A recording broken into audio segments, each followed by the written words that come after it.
If affordability and proximity to downtown Raleigh are important to you, we've got the perfect town that we're going to talk about today.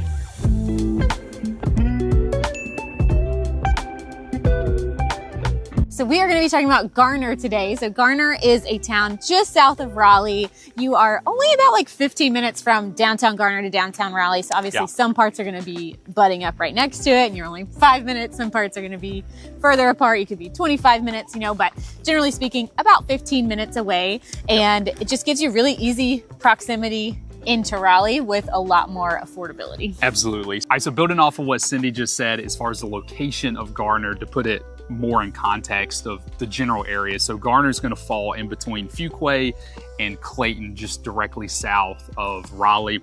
Population wise, it's going to be about the size of Clayton, so about 33,000 people. So we talk about Clayton a lot. I don't think we talk about Garner enough. Population wise, it's about the same size.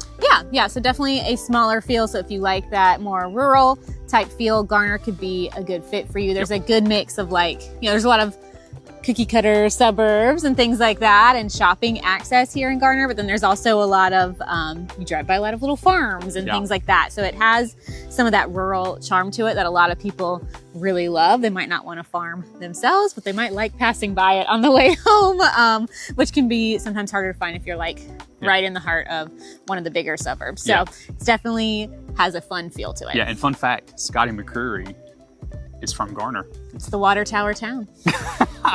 So as far as amenities go in Garner, there is a lot here. So you've got probably the biggest shopping center is going to be your called White Oak Shopping Center. And that shopping center, if you've been in Raleigh before, reminds me a lot of like Briar Creek. There's a lot in a small amount of space there.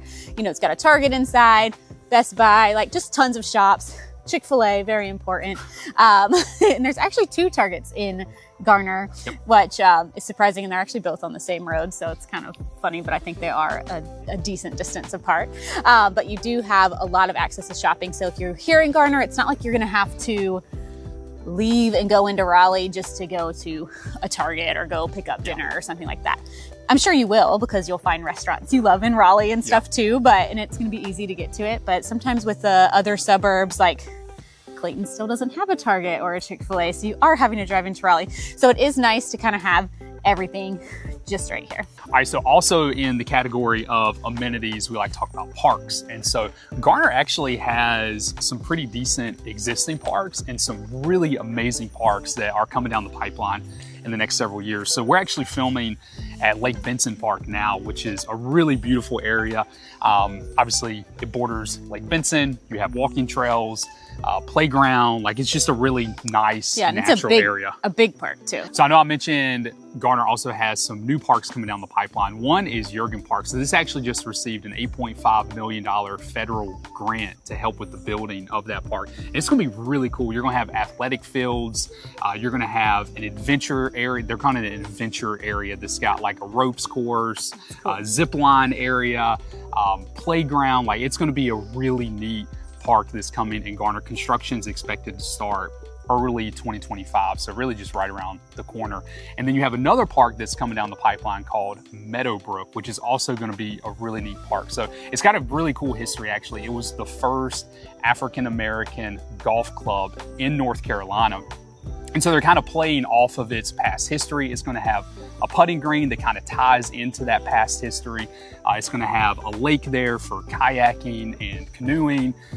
It's going to have a playground and a splash pad and walking trails. So when it comes to parks, like, Garner is doing pretty well for its size right now, but the projects that are coming down the pipeline are really amazing. Those sound really cool. I'm excited about the zip line course. We'll see if we can get Zach on there. I will go on it.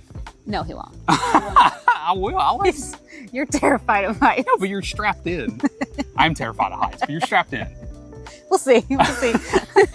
Yeah, but in general, I think for a town its size, Garner's punches above its weight. I always struggle with that phrase. Punches above its weight when it comes to amenities, when you think of like what it has on the commercial side and then just the parks in general. So Yeah. especially when you're looking at a town with a population roughly the size of what Clayton has. Yeah, I'm excited for the new parks that are coming because there is a decent amount of new construction in this area. So I think the population here is going to continue to grow. So having that increased park space will be really nice. Yeah, absolutely. This may sound corny, but without you subscribing, there's a hole in my heart. So make sure to subscribe below. All right, so at the beginning of the video, I mentioned affordability, and that's what we're going to talk about now. So when it comes to the housing side of Garner, it is one of the most affordable areas in the Triangle, and it has a really healthy mix of both resale and new construction. So about 75% of the inventory in Garner is resale, 25% of that is going to be new construction. And there's a little bit of difference in terms of price point with that as well. So resale, the average resale home in Garner is going to be in the low fours, which when you compare that to Cary or Apex or Raleigh or any of these other areas, it's going to be substantially cheaper, and your access to especially downtown Raleigh is going to be better than what you find really in any other suburb that's affordable in our region. Now with the resale, you're built 1997 and about 2,100 square feet, so a little bit on the smaller side. The new average is in the upper fours, and the average square footage is 2,600. So there's a difference in price, lower fours to upper fours, but there's also on average a 500 square foot difference. Yeah, which is a pretty considerable amount of space. I mean, it's not a and small then obviously difference. A new house too versus an old house, you have less expenses up front. Yeah. For the most part, unless the other house just happened to have everything replaced recently. And with Zach mentioning like just how much more affordable it is, to give a little bit of context, if a single family home here is going to be, let's just put an average between the new and the old, like at 450.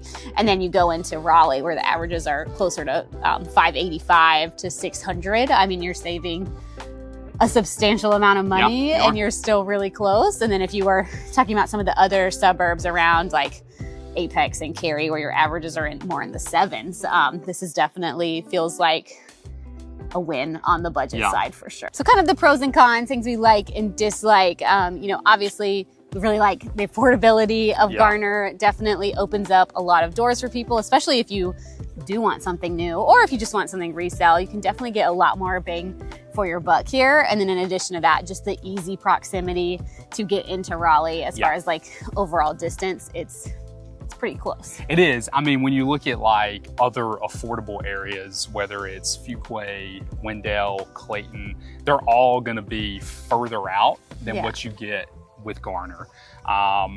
But so that proximity is really key to Garner. I would say the one thing we dislike, so on the southern side of Raleigh, coming out of Raleigh into Garner, is basically what I would consider Capitol Boulevard 2.0. Like it's for those of you who watch our videos, we talk a lot about Capitol Boulevard coming from Wake Forest into the heart of Raleigh being one of my least favorite, actually is my least favorite stretch of highway in the area. That southern portion of highway coming out of Raleigh, 40170, before it kind of merges all. 401 heads to Fuquay, and then 70 heads down towards the Clayton area. That stretch of road is very similar to what you experience on Capitol Boulevard. It's just not a pleasant drive. So yes, Garner is close to Raleigh, but the drive is just not pleasant in my opinion. So that's going to be like the one downside. And you feel like it's got too much going you got like on. left exits and right exits, and it's just not an enjoyable drive. Yeah, not the most aesthetically pleasing thing in the world, but in general, it's still close. But that road isn't. Yeah, but I mean, if that's your one downside, I mean, when it comes to price points and proximity to Raleigh, like Garner really honestly knocks it out of the park. The future of the park system in Garner is really bright, and I think that's exciting. A really wonderful thing. But anyway, so that's Garner in a nutshell. But I'm Zach, this is my beautiful wife, Cindy. We are a couple of real estate agents in the area. So if you are looking to buy or sell, our team would love to be your real estate resource of choice. You can find our contact info below, and you can also find us on Instagram. Yep, we'd love to have you follow along on Instagram. You can find us at The Honeycut Realtors, or you can follow our local account, The RDU Buzz, kind of going over restaurants, news, and developments in the area. So be sure to follow along both those pages. If you're not a social media fan, that's okay too. You can find us at honeycutteam.com, and we look forward to connecting with you. Yep, we'll see y'all next time.